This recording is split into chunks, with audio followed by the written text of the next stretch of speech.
नमस्कार, कैसे हैं? आपने नाम तो सुना ही होगा, ओम बिरला का, जो हमारे लोकसभा के अध्यक्ष हैं। लेकिन उनका इस समय जो नाम चर्चा में है, वो विपक्ष के द्वारा एक प्रस्ताव हटाने का प्रस्ताव लाने के कारण है। विपक्ष ने उन पर आरोप लगाया कि उनका जो रवैया है, वो पक्षपातपूर्ण है। तो क्या पहले भी कभी ऐसा हुआ है? और कौन से अनुच्छेद हैं जिनके तहत ये बात की जाती है? अनुच्छेद 94, 96 और संसदीय इतिहास का हम विश्लेषण करने जा रहे हैं, जिसमें आपको ये जानकारी हो पाएगी क्या पहले ऐसा हुआ है और क्या सफलता मिली है। मैं हूं ओम पांडे, आपका गाइड, आपका दोस्त। चलिए देखते हैं कि क्या आपके काम की चीज इसमें हो सकती है, जो आपको जानना बहुत जरूरी है। अनुच्छेद 94 की अगर हम बात करें, 3 पार्ट में है। 94A में इसकी रिक्ति के बारे में बात की गई है, 94B में इस्तीफे के बारे में बात की गई है, और 94 जो सी है, इसमें बात की गई है कि लोकसभा के तत्कालीन समस्त सदस्यों के बहुमत से पारित संकल्प द्वारा अध्यक्ष को उनके पद से हटाया जा सकता है। बहुत ही इंपॉर्टेंट ये टर्म है, और ये सबसे इंपॉर्टेंट टर्म यहां पर यह हो जाता है कि तत्कालीन समस्त सदस्यों के बहुमत से पारित संकल्प द्वारा अध्यक्ष को हटाया जा सकता है। इसको समझना पड़ेगा। जब हटाना होता है तो 14 दिन का नोटिस जारी किया जाता है, और यह नोटिस लोकसभा के महासचिव को लिखित रूप से देना अनिवार्य होता है। 50 या इससे अधिक एमपी चाहिए प्रस्ताव स्वीकारने के लिए। सांसद इतने चाहिए कि वो खड़े हों, तब ये प्रस्ताव रखा जा सकता है। ठीक है, विपक्ष के पास इतने एमपी तो हैं जो प्रस्ताव रखने के लिए पर्याप्त है। जब ये केस चलता है, यानी कि जब हटाने का संकल्प विचाराधीन होता है, तो अध्यक्ष प्रिसाइड नहीं हो सकते। यहां इस कुर्सी पर अध्यक्ष महोदय खुद नहीं बैठ सकते। तब पीठासीन अधिकारी उपाध्यक्ष या उपाध्यक्ष की जगह पे जिसको आना होगा वो आएंगे। वो सभा में रह सकते हैं, सदन में बोल सकते हैं, कार्यवाही में पार्टिसिपेट कर सकते हैं, भाग ले सकते हैं, लेकिन वो कुर्सी पे नहीं बैठ सकते।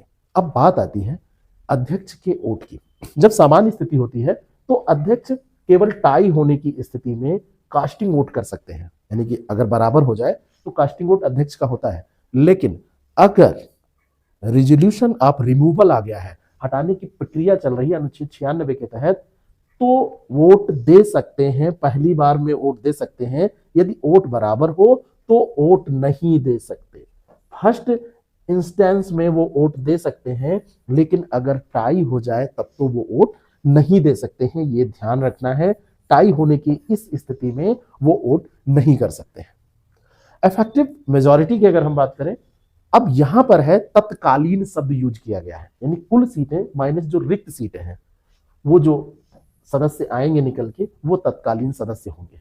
यानी अगर तत्कालीन सदस्य की हम बात करें तो ऐसे आप निकालेंगे, और ये साधारण बहुमत से थोड़ा सा अलग और कठिन है ना, थोड़ा सा अलग और कठिन है। अब आप देखिए, विपक्ष के पास अगर संख्या बल की बात करें तो एनडीए के पास 293, ठीक है, मेजॉरिटी 272 प्लस, ये मैजिक नंबर होता है, इससे ज्यादा है इनके पास, ये मेजॉरिटी में है। इंडिया के पास 238 है, जो वो पूरा गठबंधन है उसके पास 238 है।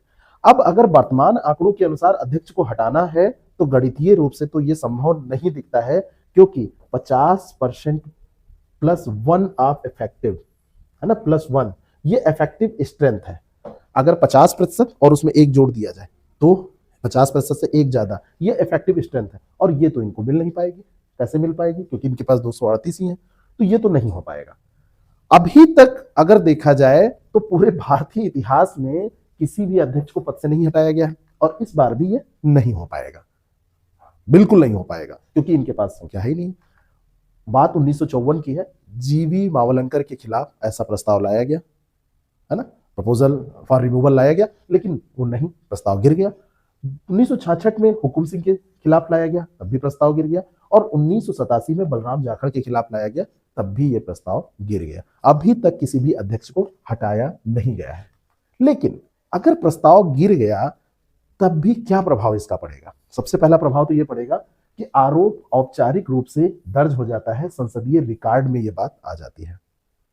प्रतीकात्मक विरोध होता है, निष्पक्षता पर सवाल उठते हैं, और नैतिक दबाव बनता है। भविष्य की कोई कार्रवाई करने से पहले अध्यक्ष महोदय सोचेंगे कि हो सकता है हमारे खिलाफ फिर से ऐसी बात हो जाए, और ये नजीर पेश हो जाती है आगे के लिए। कोई भी अध्यक्ष कुछ भी करने से पहले ऐसा सोचता है।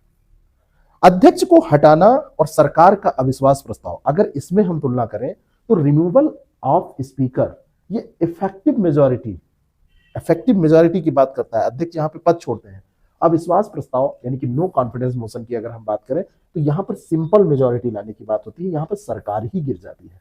यहाँ पे इफेक्टिव मेजोरिटी है और अध्यक्ष पद केवल छोड़ रहे हैं, और यहाँ पर सिंपल मेजोरिटी है लेकिन सरकार पूरी गिर जा रही है। इससे आपको क्या पता चलता है कि ये जो पद है, ये पद बड़ा इंपॉर्टेंट है। इस पद की गरिमा कितनी ज्यादा है, कितना महत्वपूर्ण है, पूरे सारे लोगों को एक सूत्र में बांधकर आगे बढ़ाना, अनुशासित रखने का कार्य करने का इसका जिम्मा होता है, तो ये कितना महत्वपूर्ण है। इसलिए ऐसा कहा इफेक्टिव मेजोरिटी यहाँ पे रखी गई। और यहाँ पर देखिए सिंपल मेजोरिटी होती है, यहाँ पे पूरी सरकार गिर रही है, यहाँ पे केवल अध्यक्ष पद छोड़ रहे हैं। कुल मिला के आपको यह ध्यान रखना है कि आर्टिकल जो है वो 94C है, नोटिस अवधि 14 दिन की है, स्वीकृति हेतु जो समर्थन है वो 50 सदस्यों की बात इसमें की गई है, और जो आवश्यक बहुमत है वही सबसे इंपॉर्टेंट है, वो तत्कालीन समस्त सदस्य की जो बात की गई है, इफेक्टिव मेजोरिटी की बात की गई है। और केवल फर्स्ट इंटेंस में वोट कर सकते हैं अध्यक्ष महोदय, टाई होने पर इस स्थिति में वोट नहीं कर सकते। संविधान निर्माताओं ने जो ये प्रयास किए हैं अध्यक्ष की पद की गरिमा को बनाए रखने के लिए, तो ये कुछ ना कुछ ऐसा सोच के ही किया होगा, क्योंकि पता है कि विपक्ष के पास संख्या बल नहीं होता है, सामान्यतः ऐसा होता ही है। लेकिन अनुच्छेद 94 ये सुनिश्चित जरूर करता है कि अध्यक्ष सदन के प्रति जवाब दे रहे, और ये संसदीय लोकतंत्र के चेक एंड बैलेंस का प्रतीक आप मान सकते हैं कि पता है कि ठीक है उनके पास मेजॉरिटी नहीं है, ऐसा नहीं हो सकता है, लेकिन चेक एंड बैलेंस के लिए ये जरूरी होता है। तो संविधान निर्माता कितने दूरदर्शी थे, आप अपना कमेंट जरूर करें कि वास्तव में यह व्यवस्था भारत में के संविधान की जो है वो कितनी आपको कितनी अच्छी लगती है। और जब समय समय पर आप चीज़ों को जानते हैं तो कई बार बड़ा आश्चर्य होता है। Thank you so much.